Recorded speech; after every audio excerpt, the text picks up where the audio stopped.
mikono jedu na mengeyo ekumwa miyo mulema ponese nasenito wumanika munyengeyo mbowa miyo mulema ponese nadango bekombo nenjitela myuniyo ekumwa miyo mulema ponese prescribed by the Constitution. And here goes the President of the Republic. Mesdames et messieurs les députés, mesdames, messieurs, chers compatriotes, je voudrais avant toute chose remercier Monsieur le Président de l'Assemblée nationale pour ses mots aimables de bienvenue et ses encouragements. Je vous sais gré, mesdames et messieurs les parlementaires, de l'accueil chaleureux que vous avez bien voulu me réserver en cette occasion solennelle dans ce magnifique hémicycle. Je tiens à exprimer ma très profonde gratitude au peuple camerounais qui, une fois de plus, a décidé de m'honorer de sa confiance. Celle-ci m'a toujours été et me sera encore assurément d'un précieux soutien au cours de ce nouveau mandat.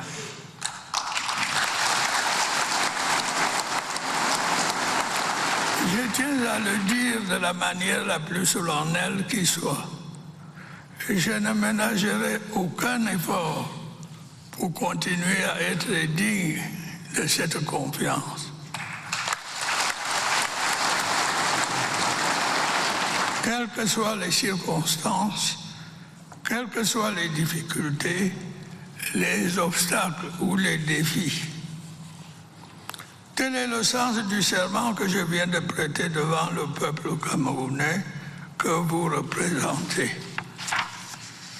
Camerounaises, Camerounais, mes chers compatriotes, au moment de prendre mes fonctions, je mesure pleinement la gravité de la situation que traverse notre pays. Je mesure le nombre et l'acuité des défis auxquels nous sommes confrontés. Je mesure la profondeur des frustrations, l'ampleur des attentes.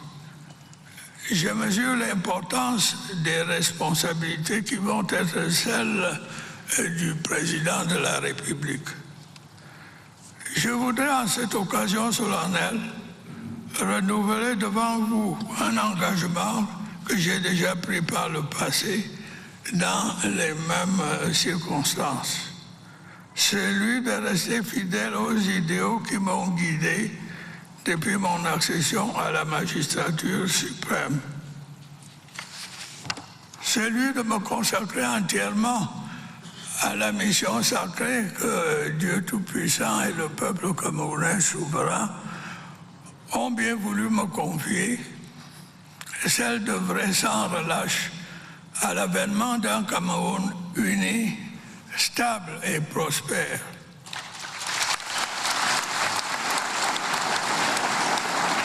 Il s'agit, je le sais et vous le savez, d'une tâche lourde, mais il s'agit d'une tâche exaltante quand on a à cœur l'amour et les intérêts de son peuple. Cette tâche, mes chers compatriotes, n'est pas insurmontable, surtout lorsqu'on bénéficie du soutien indéfectible de son peuple. À chaque échéance électorale, vous me témoignez de ce soutien. Vous l'avez fait une fois de plus, de manière claire et incontestable, lors du scrutin du 12 octobre dernier.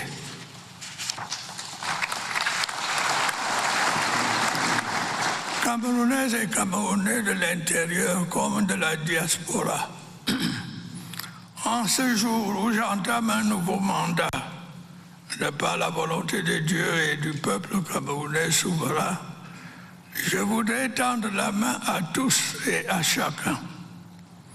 Nous devons ensemble jeter les bases d'un avenir encore plus prometteur pour notre cher et beau pays, notamment pour notre jeunesse.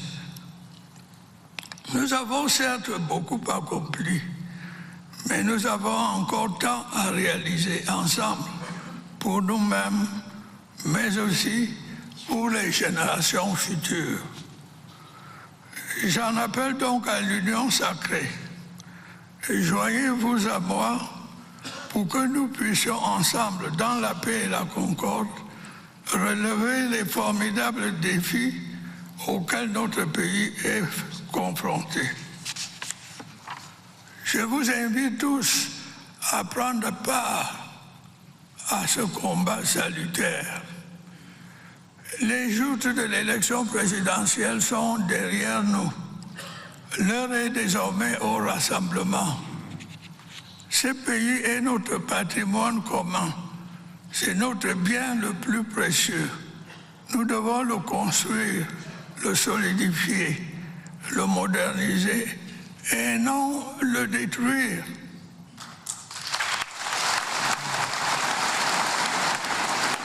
Assez de ces discours de haine qui inondent l'espace public et tout particulièrement les réseaux sociaux. Camerounaises, Camerounais, mes chers compatriotes, le projet de société dont je suis porteur vous a été exposé et expliqué de long en large pendant la campagne électorale qui vient de s'achever. À cette occasion, comme lors des consultations stratégiques qui se sont déroulées au palais de Yaoundé, mes équipes et moi-même avons également veillé à écouter les doléances des Camerounais vivant à l'intérieur du pays comme ceux vivant à l'extérieur. Nous avons entendu leurs préoccupations, leurs frustrations, leurs doléances, mais aussi leurs aspirations, leurs attentes, leurs espérances et leurs suggestions. Ces échanges féconds nous serviront assurément de boussole pour guider notre action présente.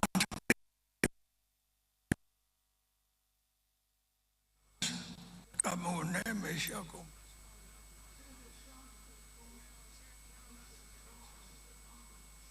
L'éducation des jeunes et des femmes sera au cœur de mon action tout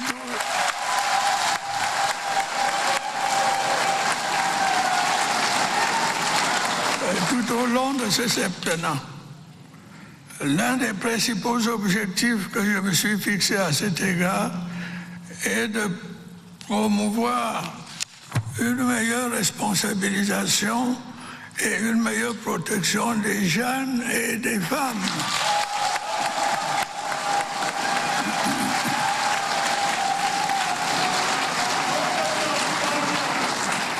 Ainsi que vous le savez, des efforts méritoires ont été déployés ces dernières années en faveur de la jeunesse, telles que la construction de nombreuses infrastructures scolaires et universitaires, la promotion de la scolarité des jeunes, la professionnalisation des enseignements, la création de nouvelles opportunités d'emploi en faveur des jeunes. Nous allons intensifier ces efforts en veillant à ce que les jeunes et les femmes bénéficient d'une protection accrue dans les milieux scolaires et professionnels, mais aussi en dehors de ceux-ci, pour pouvoir s'épanouir pleinement.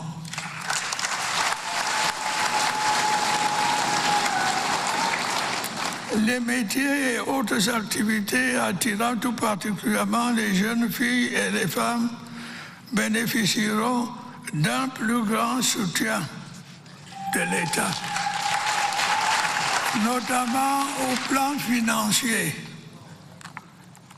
Sur un autre plan, ayant été saisi à cet égard par les jeunes qui en étaient fort préoccupés, je viens d'ordonner la reprise des études doctorales dans les universités. Au cours de cette année académique, j'ai également décidé de la relance des concours d'entrée dans les écoles normales supérieures.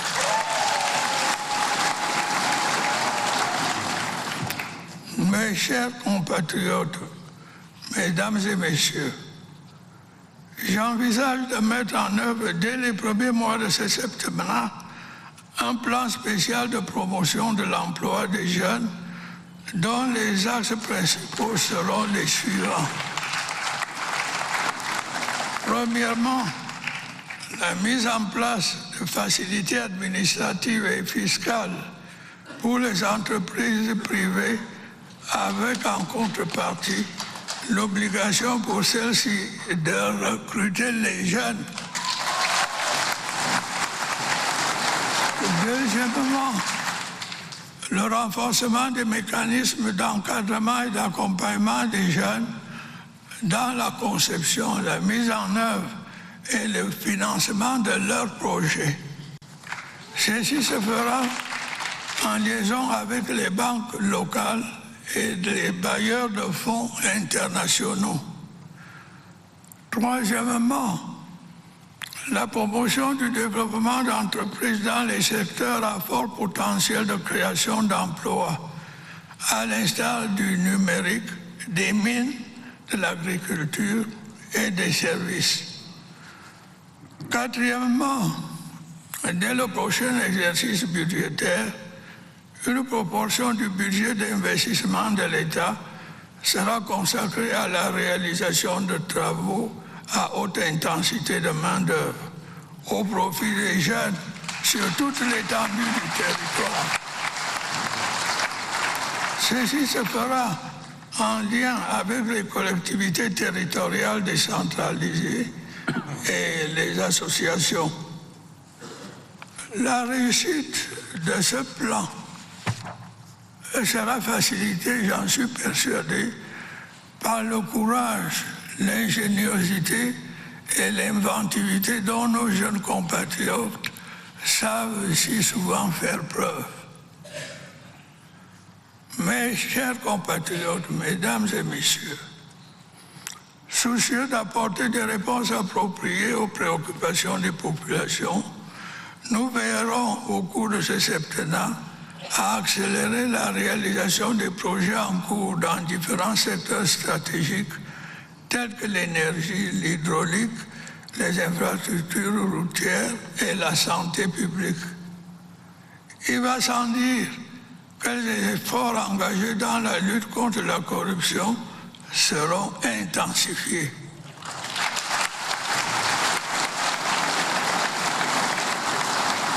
Nous devrons également soumettre au Parlement certaines réformes permettant un fonctionnement plus efficient de l'État.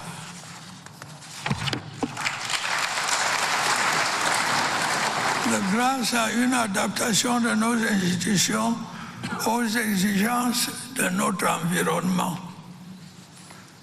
Camerounaises, Camerounais, mes chers compatriotes, ainsi que vous le savez, notre pays est confronté depuis des années à un certain nombre de défis sécuritaires.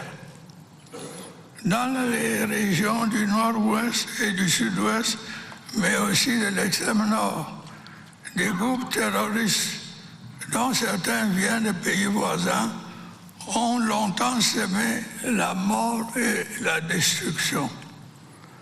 Grâce à l'action efficace de nos forces de défense et de sécurité, dont je voudrais une fois de plus saluer le professionnalisme, de même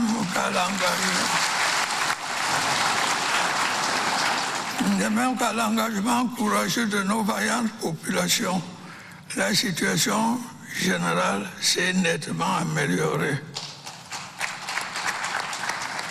Les efforts de reconstruction menés par le gouvernement, avec le soutien de nos partenaires internationaux, consolide peu à peu un retour progressif à la normale. Ces efforts vont se poursuivre inlassablement. Et j'invite à cet égard les chefs traditionnels, les élites et les forces vives des régions affectées à s'engager plus avant dans la sensibilisation des membres des groupes armés afin qu'ils saisissent la main tendue du gouvernement et déposent les armes. Ce dialogue communautaire pourrait être mené en collaboration avec les autorités administratives et favoriser le retour de ces jeunes en déshérence vers leurs communautés respectives après leur nécessaire passage au sein du programme DDR. Je voudrais une fois de plus mettre en garde ceux des membres de ces groupes armés qui persisteront à poursuivre leurs activités criminelles contre les conséquences dramatiques de leur obstination.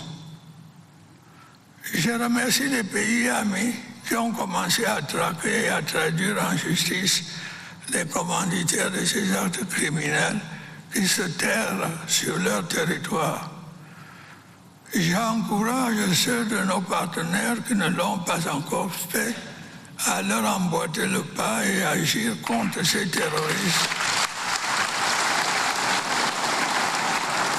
Ces terroristes qui incitent impunément à la violence contre nos innocentes populations à partir de leur pays. Le terrorisme est un fléau international qui doit être combattu vigoureusement partout où il montre son visage hideux. Camerounais, mes chers compatriotes, l'élection présidentielle qui vient de s'achever porte témoignage de la grande maturité du peuple camerounais et de son attachement viscéral à la démocratie. Pendant le temps de la campagne électorale, voire avant l'ouverture de celle-ci, les Camerounaises et les Camerounais ont librement débattu. Ils ont souvent avec passion, mais toujours de manière pacifique et responsable, confronté leurs idées, leurs programmes et leurs ambitions. Le scrutin en lui-même, entièrement financé par le budget de l'État, a été organisé et s'est déroulé de manière satisfaisante de l'avis même des observateurs internationaux. Je voudrais à cet égard féliciter chaleureusement l'organe en charge des élections.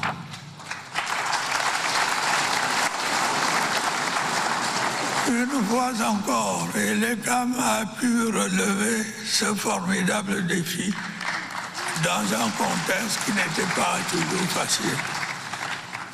Je voudrais également saluer l'attachement de la majorité du peuple camerounais à la paix et au vivre ensemble. Cette paix a malheureusement été perturbée par des troubles survenus après le scrutin en raison de l'attitude de certains politiciens irresponsables.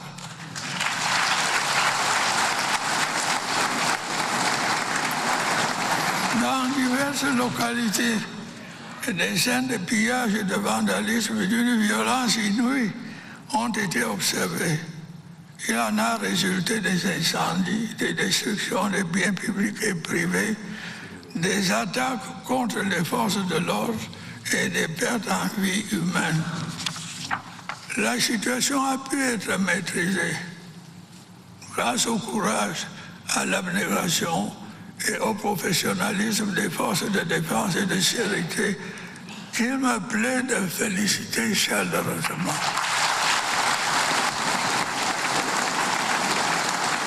J'adresse mes sincères condoléances aux familles des victimes et mes souhaits de prompt rétablissement aux blessés.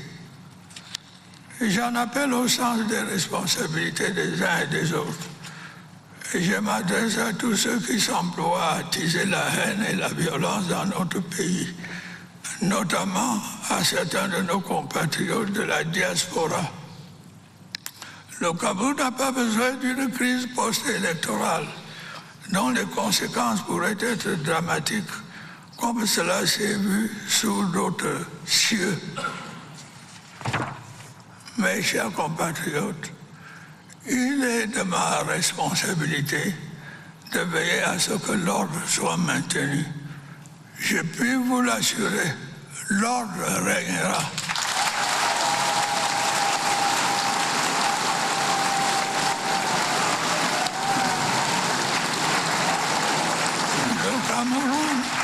Le Cameroun continuera d'avancer. Vive la République, vive le Cameroun.